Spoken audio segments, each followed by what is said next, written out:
Magandang araw sa lahat ng tagapakinig dito sa Tamokski TV.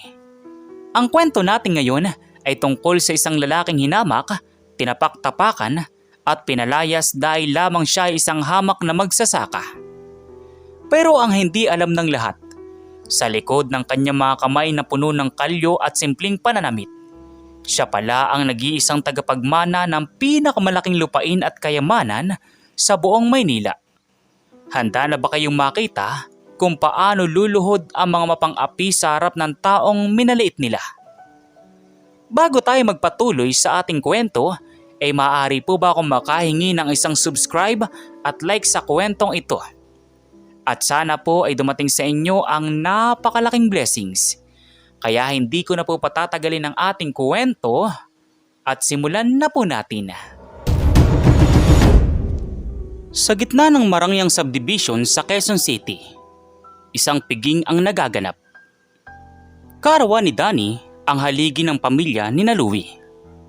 Ngunit sa dulo ng mahabang mesa, nakaupo ang isang lalaking tila hindi kabilang sa kinang ng mga kristal na baso at mamahaling alak. Siya si Arby, ang asawa ng bunsong anak ni Danny. Arby, iyang suot mo.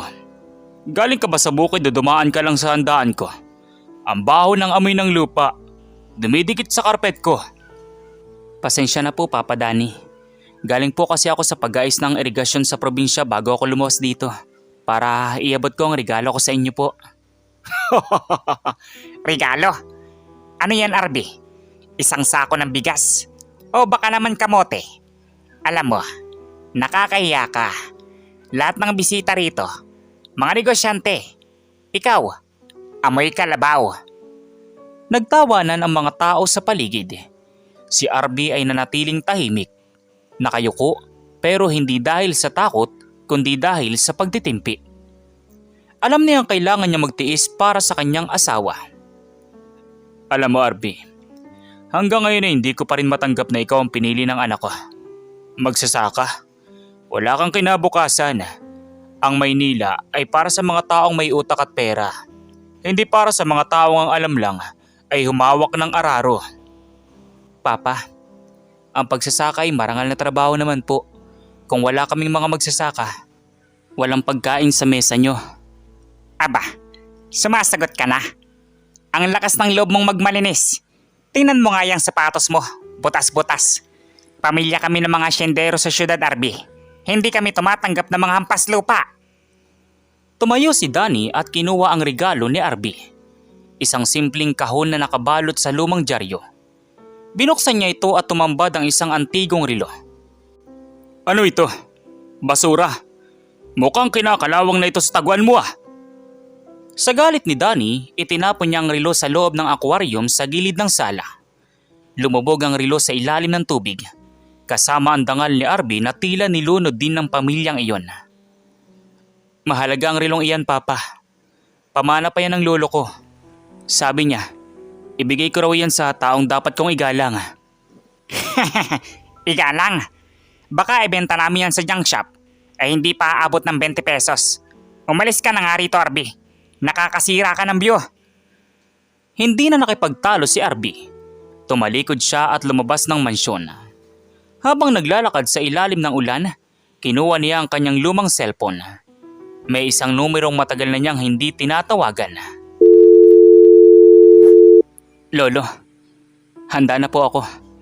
Ayoko na pong magtago. Sa wakas, Apo. 10 taon kang nagpanggap na mahirap para subukin ang iyong pagkatao. Ngayong gabi, ang buong Maynila ay malalaman kung sino ang tunay na may-ari ng lupang kinatatayuan nila. Kinabukasan, isang balita ang gumulantang sa buong bansa. Ang Don Patricio Estate, ang pinakamalaking korporasyon na nagmamay-ari ng halos kalahati ng mga gusali at lupain sa Metro Manila, ay nagpakilala na ng kanilang bagong CEO. Isang misteryosong lalaki na matagal nang nawawala sa sirkulasyon ng matataas na tao. Samantala, sa opisina ni Danny, nanginginig ang kanyang mga kamay habang hawak ang isang notice of eviction. Ano to? Bakit kailangan lisanin ang building na ito sa loob ng 24 oras? Sino nag-utos nito? Papa, ang sabi ng board of directors, ang bagong CEO daw ang nag-utos. Nagmula raw ang utos sa Hacienda de Manila. Pumunta tayo roon ngayon din. Kailangan nating makiusap. Kung mawawala ang building na ito, pulubi tayo sa kalsada. Pagdating ni Danny at Louie sa napakalaking opisina sa tuktok ng isang skyscraper, bumukas sa mga double doors. Isang lalaking nakasuot ng napakamahal na suit, naka-shades at may hawak na gintong tungkod ang nakatalikod sa kanila. Mahal na CEO, pakiusap. Bawiin niyo ang utos. Kami po ay tapat na nagbabayad. Huwag niyo kaming paalisin. Dahan-dahang humarap ang lalaki. Inalis ang shades. Nanlaki ang mga mata ni Danny at Louie. Tila tumigil ang pag-ikot ng mundo nang makita nila ang mukha ng taong kinukutya nila kagabi lang. Sabi niyo kagabi, ang Maynila ay para sa mga taong may pera at utak, di ba? Ngayon, tingnan natin kung nasaan ang tapang niyo, Papa. Arby, ikaw ang bilyonaryong tagapagmana. Hindi ba't sabi niyo, hampas lupa ako. Ngayon, ang lupang kinatatayuan niyo, pag-aari ko na. At gusto ko kayong makaalis sa ari-arian ko bago lumubog ang araw. Ano na kaya ang gagawin ni Danny at Louie ngayong ang taong tinuring nilang basura ay siya na palang may-ari ng kanilang kinabukasan? Mapapatawad kaya sila ni Arby o ito na ang simulan ng kanilang kalbaryo?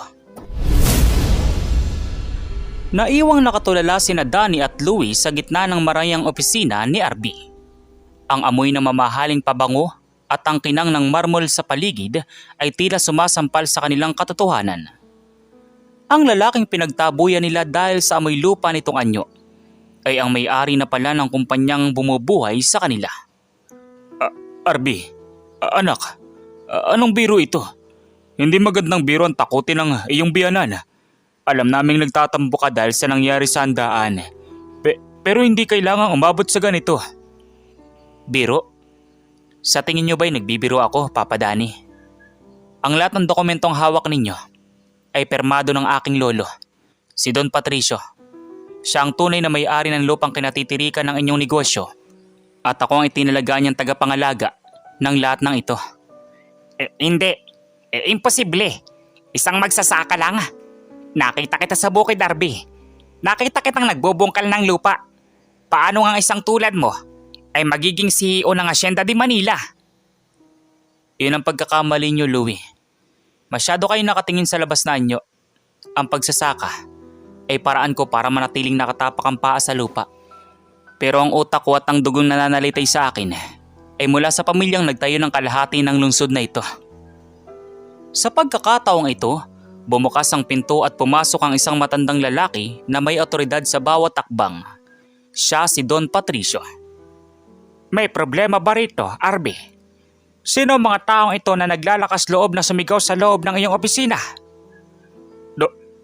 Don Patricio, kayo po pala. Ikaw pala ang biyanan ng aking apo. Balita ko itinapon mo ang relong ibinigay niya sa iyo sa aquarium. Alam mo ba kung magkano ang halaga ng relong iyon? Iyon ay isang Patek Philippine Rep 1518. Sapat ng halaga niyon para bilhin ang buong bahay mo. Pero itinuring mong basura lang. Parang binuhusan na malamig na tubig si Danny. Ang relong akala niya ay kinalawang na ay nagkakahalaga pala ng milyong-milyong piso. Dahil doon ay nanganig ang kanyang mga tuhod. Patawad po, Don Patricio. Arby, pakiusap. Huwag niyo kaming paalisin sa building.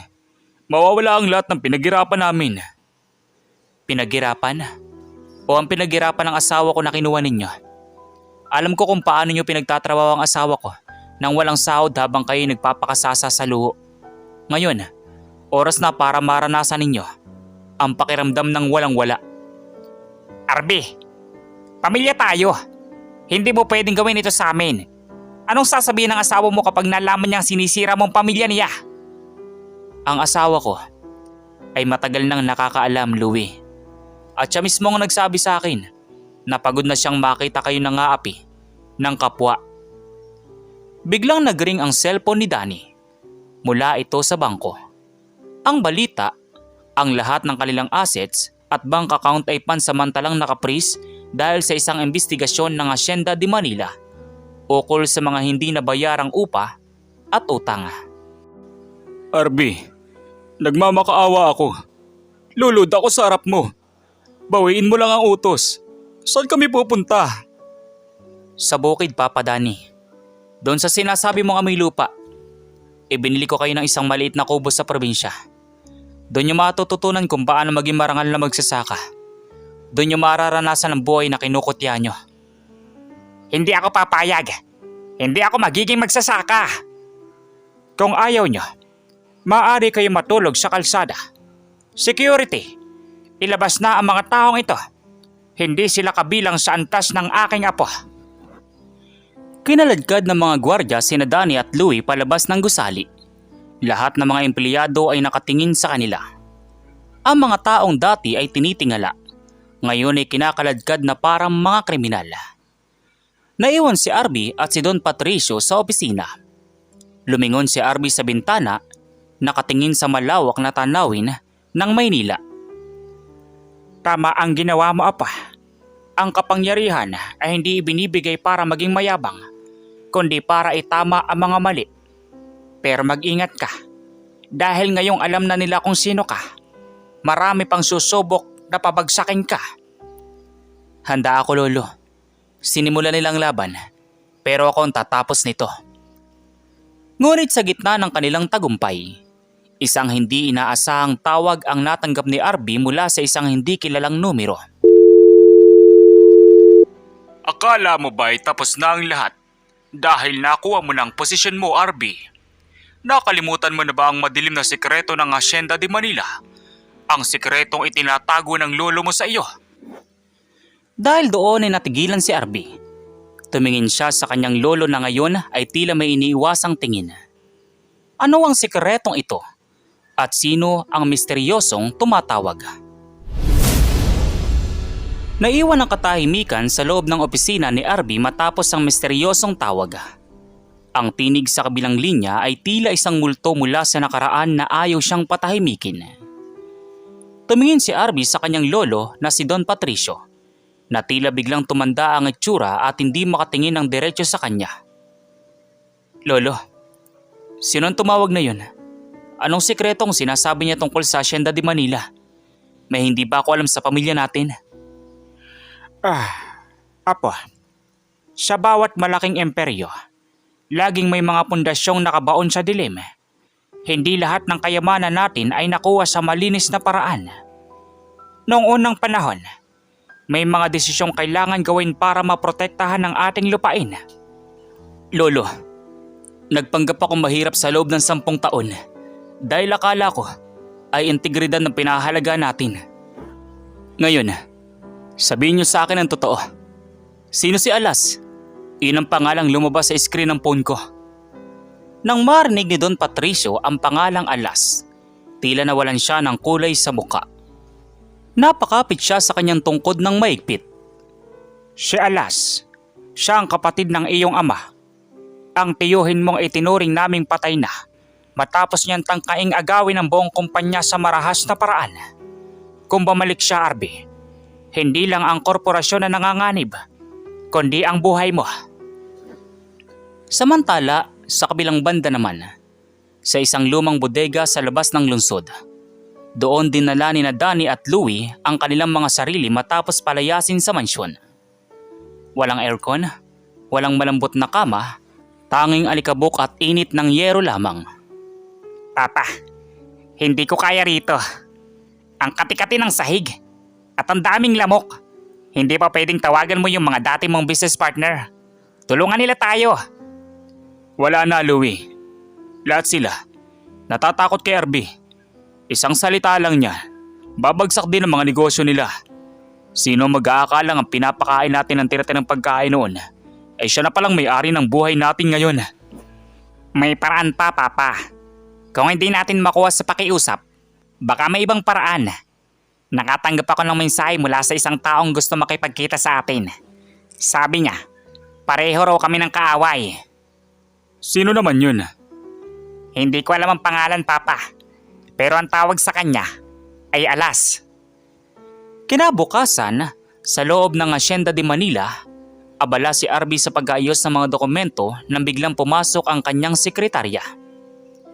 Sir Arby, may isang lalaki po sa labas. Sabi niya kamag-anak niyo raw siya. Wala siyang appointment, pero mapilit siya. Papasukin mo.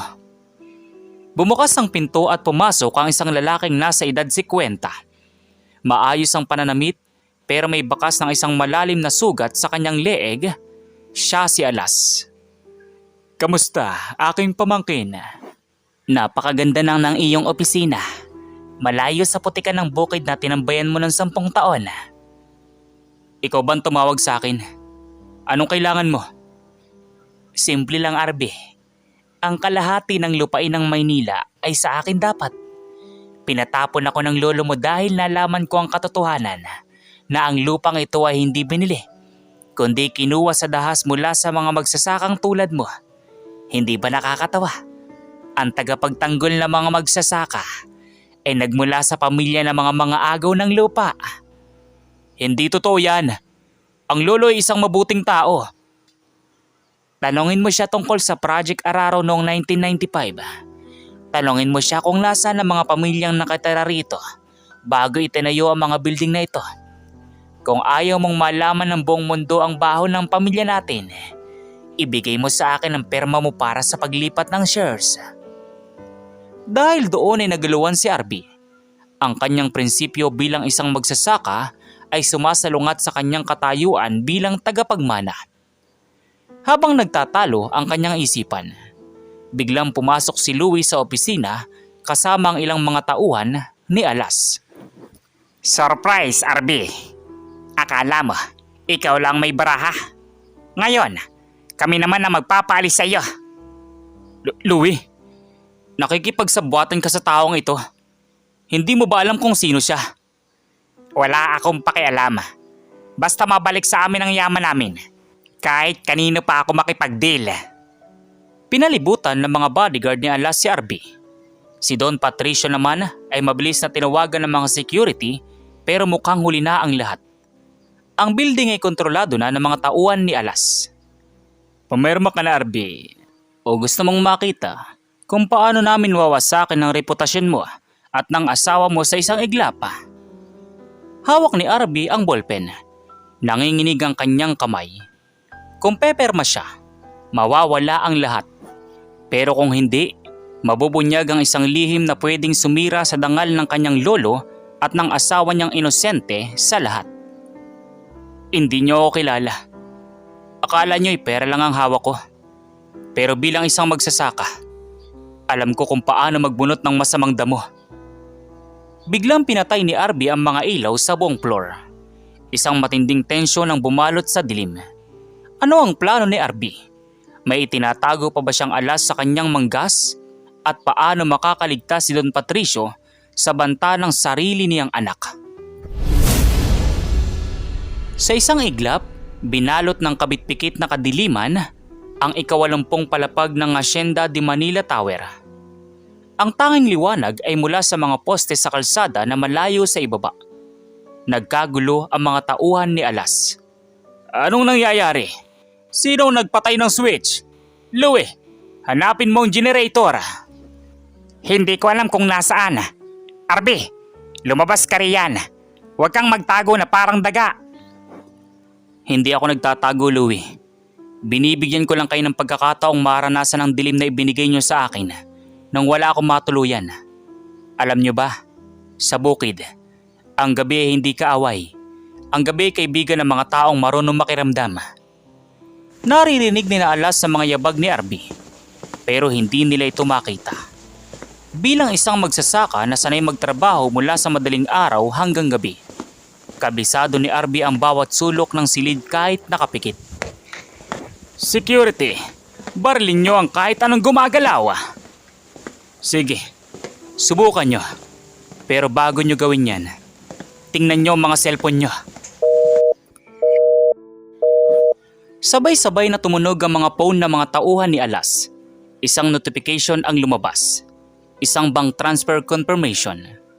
Pero hindi ito papasok, kundi palabas. Ano ito? Ang account ko, nababawasan. Habang nagpapanggap ako magsasaka sa loob ng 10 taon, hindi lang ako nagtatanim ng palay. Nag-aral din ako ng cybersecurity. Ang lahat ng perang ninakaw niyo sa kumpanya ni Lolo, ibinabalik ko na ngayon sa mga tunay na may-ari, sa mga pamilyang biktima ng Project Araro na sinasabi mo. Hangal ka talaga. Hanapin niyo siya. Tapusin niyo ang RB na yan.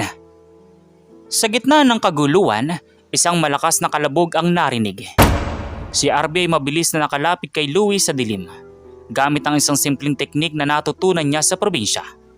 Binalibag niya si Louie sa sahig. Aray! Ang likod ko! Papa! Tulong! Yan ang napapala ng mga taong sumasama sa masamang damo, nadadamay sa bunot. Biglang bumukas ang mga ilaw, pero hindi ito dahil sa generator. Ito ay dahil sa mga flashlight ng mga pulis na pumasok sa opisina. Kasunod si Don Patricio at ang asawa ni RB na si Clarice. RB, mahal ko. Sapat na ito, Alas. Ang akala mong lihim ay matagal ko nang pinagsisihan. Ang lahat ng lupang sinasabi mong kinuha sa dahas ay matagal ko nang ibinalik sa pamamagitan ng mga trust fund na si RB mismo ang nagpapatakbo habang nasa probinsya siya. Ang akala mo ay Project Araro na pagnanakaw ay ang proyektong nagbigay ng titulo sa mga magsasaka. Hindi, nagsisinungaling ka. Ikaw ang nagnakaw sa pondo ng proyektong iyon, kaya ka ipinatapon, Alas. At ngayon, may sapat na kaming ebidensya para mabulok ka sa kulungan. Sinampahan ng posas ng mga pulis si Alas.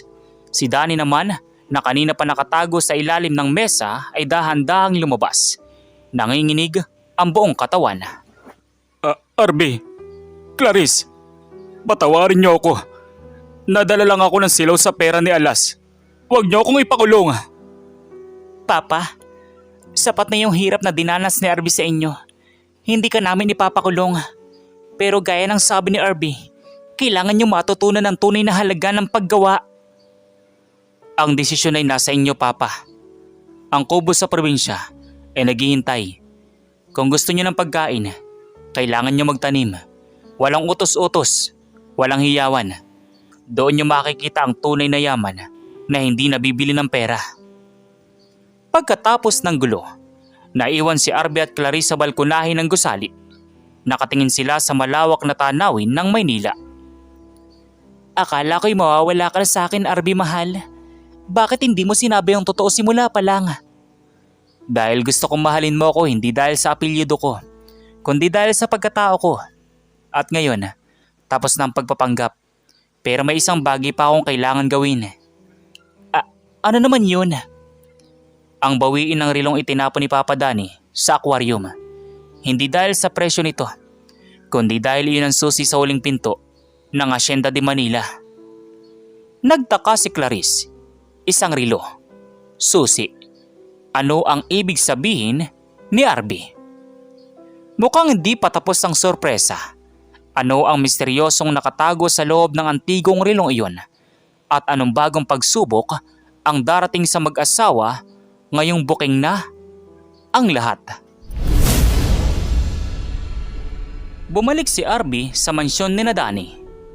Ang dati maingay at mapangusgang tahanan ay balot ngayon ng katahimikan at pagsisisi. Dire-diretso si RB sa malaking aquarium sa sala. Doon, sa ilalim ng mga puting bato at lumot, ay kumikinang pa rin ang antigong rilong itinapon ng kanyang biyanan. RB, bakit kailangan mo pang rilong yan? Sabi mo bilyonaryo ka na. Kaya mo namang bumili ng libu-libong ganyan. Sabi ko sa inyo, Papa Danny, mahalagang rilong ito. Hindi dahil sa ginto nito, kundi dahil sa laman nito. Kinuha ni RB ang rilo. Pinunasan ito ng kanyang panyo at may pinindot na maliit na boton sa gilid na hindi mapapansin ng ordinaryong tao. Sa isang click, bumukas ang likod ng rilo. Hindi mga gears ng makina ang lumabas, kundi isang maliit na microchip at isang nakatuping papel na gawa sa manipis na balat. Ito ang tunay na Hacienda de Manila. Ang titulong hawak ng kumpanya ay para lamang sa mga gusali. Pero ang chip na ito ay naglalaman ng mga digital codes ng lahat ng green projects na binuo ng tatay ko bago siya mamatay. Isang teknolohiya na kayang gawing mataba ang kahit anong tigang na lupa sa Pilipinas. Nagulat si Don Patricio na kapapasok lang sa silid. Lumapit ang matanda at hinawakan ng balikat ng kanyang apo. Ang lungti ang bukid technology. Akala ko'y nawala na yan kasabay ng iyong ama. Iyan ang dahilan kung bakit ka ipinatapon ni Alas noon. Gusto niya makuha ang teknolohiyang iyan para ibenta sa ibang bansa sa halagang bilyong-bilyong dolyar. Pero hindi ko ito ibebenta, Lolo. Ibibigay ko ito ng libre sa lahat ng magsasakang Pilipino. Gusto kong ang bawat hamak na magsasaka ay maging kasing yaman at kasing ginhawa ng mga taga Maynila. Lumipas ang 6 na buwan. Malaki na ang pinagbago ng buhay ng lahat. Sa isang malawak na bukirin sa Bulacan, makikita ang isang modernong farm. Walang polusyon, puno ng makabagong kagamitan, at luntiang-luntian ang mga pananim. Papa, ang hirap naman itong mag-ani. Bakit kailangang alas 4 na madaling araw ang gising natin? Tumigil ka na sa pagrereklamo, Louie. Maswerte pa tayo at binigyan tayo ni Arby ng pagkakataong magtrabaho rito. Tingnan mo ang katawan mo. Dati ay malambot, ngayon ay may muscle na. At aminin mo, mas masarap matulog sa gabi kapag alam mong may pinaghihirapan ka sa araw. Sa di kalayuan, bumaba si Arby mula sa isang simpleng pick-up truck. Hindi na siya nakasuot ng mamahaling suit. Nakasuot siya ng simpleng sando, sombrero at maong. Ang kanyang paboritong anyo. Kasama niya si Clarice na masayang pinapanood ng kanilang mga tauhan. Arby, tingnan mo sila Papa at Louie. Sino mag-aakalang magiging masipag silang magsasaka? Ang lupa, Clarice, ay hindi nagsisinungaling. Kung anong itinanim mo, yun ang aanihin mo. Itinanim nila ang yabang noon, kaya anihan ng kahihiyan ang nakuha nila. Ngayon, nagtatanim na sila ng sipag. Aanihin na nila ang tunay na kapayapaan. Biglang lumapit si Don Patricio sa kanila. Dala ang isang balita. Arby, nanalo ang ating proyekto bilang Most Innovative Agricultural Program sa buong Asia. Tinatawag ka na sa Maynila para tanggapin ang parangal mula sa presidente. Lolo, pakisabi po sa kanila, hindi ako makakapunta. May kailangan pa kaming itanim na bagong batch ng palay. Kung gusto nila akong parangalan, pumunta sila rito sa gitna ng bukid. Napangiti si Don Patricio. Doon niya napatunayan na ang kanyang apo ay hindi lang tagapagmana ng yaman, kundi tagapagmana ng isang dakilang puso. Sa lahat ng nakikinig, huwag niyo kailanman hamakin ng mga taong may kalyo ang kamay at amoy lupang suot. Dahil ang lupang tinatapakan nyo, silang nag-aalaga. At malay nyo, ang taong minalit nyo ngayon, siya palang may hawak ng susi sa inyong kinabukasan. Dito nagtatapos ang kwento ni Arby, ang lihim na tagapagmana ng Maynila na piniling maging hari ng bukirin. Isang napakagandang aral ang iniwan sa atin ni Arby. Ang tunay na yaman ay wala sa bank account, kundi sa dangal at pagpapakumbaba. Sana po ay nagustuhan ninyo ang kwentong ito dito sa Tamokski TV. Maraming salamat po sa inyong walang sawang suporta. Sana po ay i-like nyo po ang kwento na ito at mag-subscribe na din po sana kayo para updated po kayo sa mga video na ina-upload ko araw-araw. Muli, ako po si Tamokski TV. Kita-kita po tayong muli sa mga susunod pa nating maraming mga kwento. Thank you and God bless you all. Peace out.